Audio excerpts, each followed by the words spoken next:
I just found out we're not supposed to have solar panels. I'll explain that a little bit, but I want to talk about the solar panel system a little bit so you understand what I did.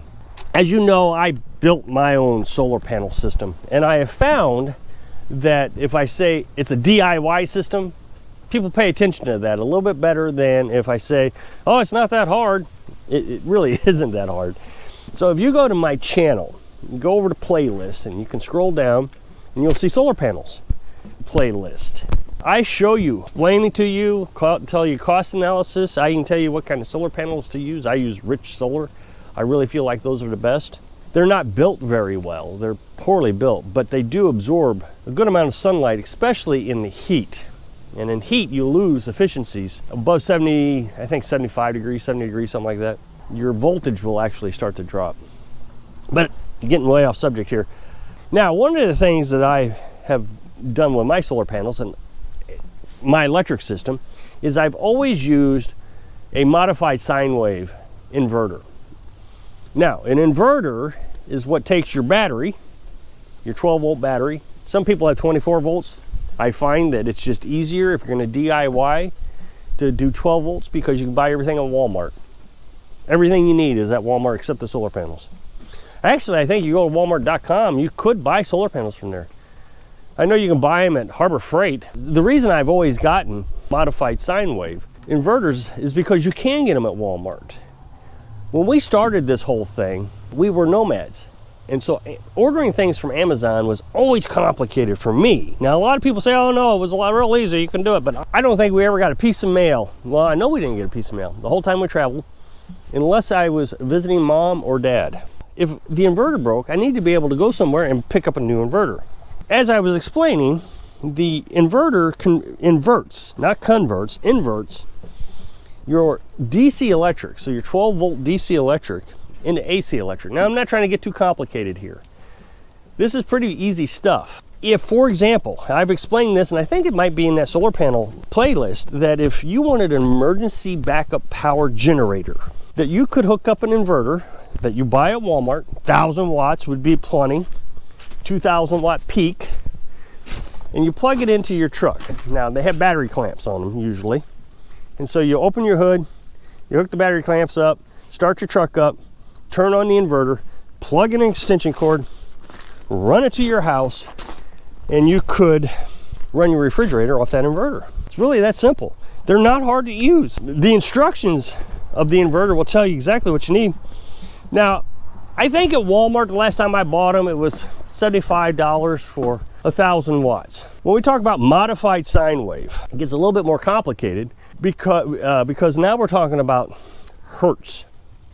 And hertz is your cycles. 60 cycle, you may have heard that before. So if you take a meter and you plug it in, you're going to see these waves. With modified, there's no consistent hertz to it. It's all over the place. As a matter of fact, I used to have what's called a kilowatt meter. You just plug it into the wall, and it told me exactly what was going on with hertz. It just jumped all over the place. It was like 30, 40, 25, 60. It was all over the place. Well, the problem with that is things like motors can start to overheat, and over time, if you use it a long time, will burn up. I always thought that our refrigerator that we ran would eventually burn up because of the inverter. So the other day, it stopped working. The 5-year-old refrigerator that ran in the back of the truck and bounced all over the place, and it was abused, and it had modified sine wave inverter running it, so I figured it just died, overheated. Well, turns out refrigerator's fine. So 5 years on an inverter that overheats motors, and it didn't overheat. So I really don't have a lot of concerns with modified sine wave, especially if you're just going to use it for emergencies. Now, a generator like my Champion generators, those are quiet generators. Now, you can buy regular generators, usually called construction generators. They're real loud, they run real fast. But the quiet generators, the suitcase generators, they run about 53 decibels, which is about a conversation. You can buy Hondas. People talk about Hondas. That may trigger your knowledge of them a little bit. That is actually an inverter generator. So it takes an alternator and does different things. Eventually, that alternator, like in your car, is inverted, into AC electric. So that is pure sine wave. Now, pure sine wave is exact different than modified sine wave. Pure sine wave means you get 60 hertz. That's all it means. And so on a generator, it's important to have an inverter. Let's say you had a bad carburetor, like that. The inverter will keep the electricity clean, is what it's called, clean. It will keep it at 60 hertz, even though your generator is bouncing all over the place. If you had a construction generator and it started that cycling, your hertz would actually drop and rise based on that. And you would also, in that case, lose amps. It would start to move up and down. When we started this whole thing, we knew about pure sine wave inverters. I've done this in the past. About 15 years ago, I had solar panels on top of my house. I had like 3 of them, not a lot. And I had an inverter, modified. Back then, the charge controllers were pretty basic. Now they're pretty fancy. I don't want to get into that. If you want to know about charge controllers, go to my solar panel videos. So buying a pure sine wave was kind of out of the budget for us, and they were hard to buy. Would have had to buy them on Amazon. So traveling around the country, we just decided we weren't going to buy pure sine wave. Well, I have noticed over time that the price of pure sine wave inverters have been dropping. So I have right now 2 modified sine wave inverters. I got one that's 1,000 watts, 2,000 peak. Now, what peak means is when your motor starts up, like your refrigerator motor, it usually doubles in wattage. So if you're running 500 watts and you kick on your refrigerator, at startup for the first second or two, it's going to run at 1,000 watts. So you usually get things that says peak watts. So even like our generators, you have running watts, which is 1,000 watts, and then you have peak watts, which is 2,000 watts. So I have 1,000 watt, 2,000 peak inverter, modified inverter, and then I have one I think it's 2,000 with a 4,000 peak. And the reason I have that one is when I want to run the well off solar panels, I hook that one up. The reason I don't have that one running all the time is because in standby, when it's not doing anything, it uses more electric than the smaller one. So I always run the smaller one since I don't need all that electric anyways. And then when I want to run just the well, I hook that one up. Well, since we thought the refrigerator went out, we went out and bought a freezer.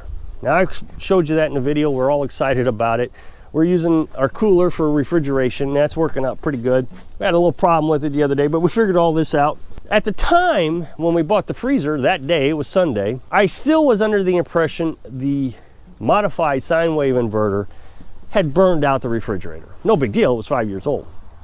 And Carolyn says, well, I'd rather not have to buy a freezer every 5 years since we're in a position now where we can get packages from Amazon. Can we go ahead and buy a pure sine wave inverter? Sure, yeah, no problem, absolutely. So I bought one.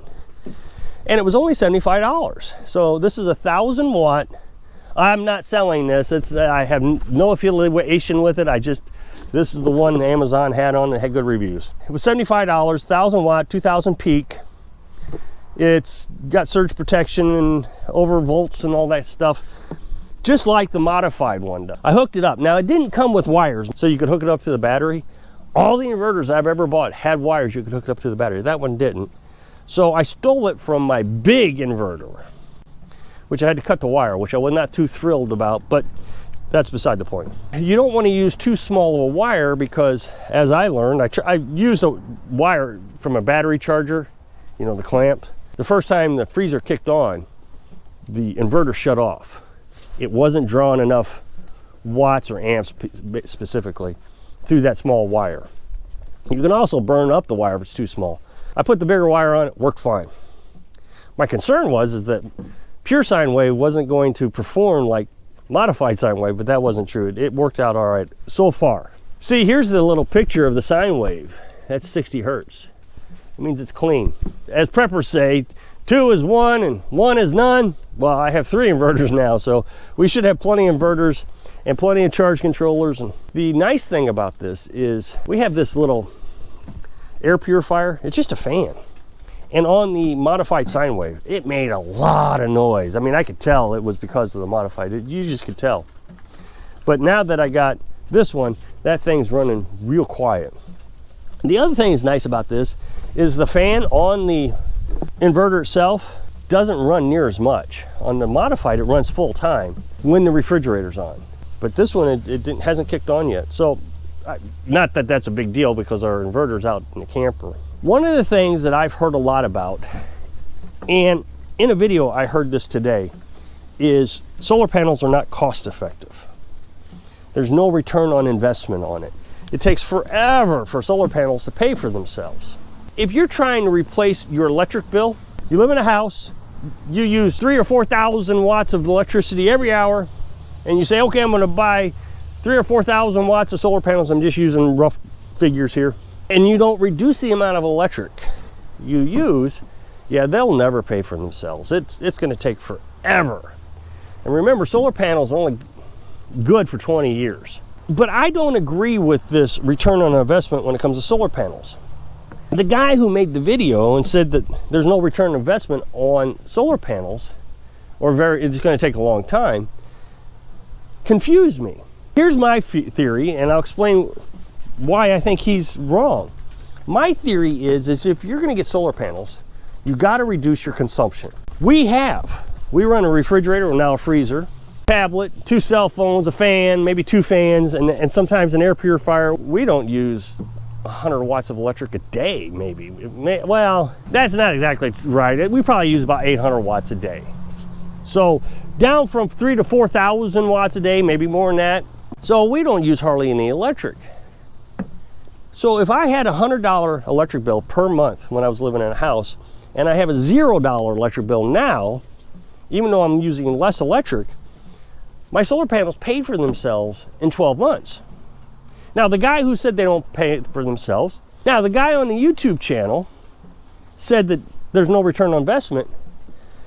When he started living off grid, he didn't have any electric. So he's paying $0 also. So that means when he started living off grid, he was paying $100 a month, and now he's paying 0. And I know he has a generator. So he's running a generator occasionally for different things, he said. So he still needs electric. Well, those solar panels can provide that electric, considering especially he uses less electric than we do. We have the freezer, so it uses quite a bit of electric. But I do agree, if you're trying to trade in your electric bill for solar panels, but you don't reduce the amount of electric you're using, they don't pay for themselves, or they take forever. So if you click this up next box, it'll take you to a video where I was talking about making sure your wife is happy when you're living your dreams. Thanks for watching.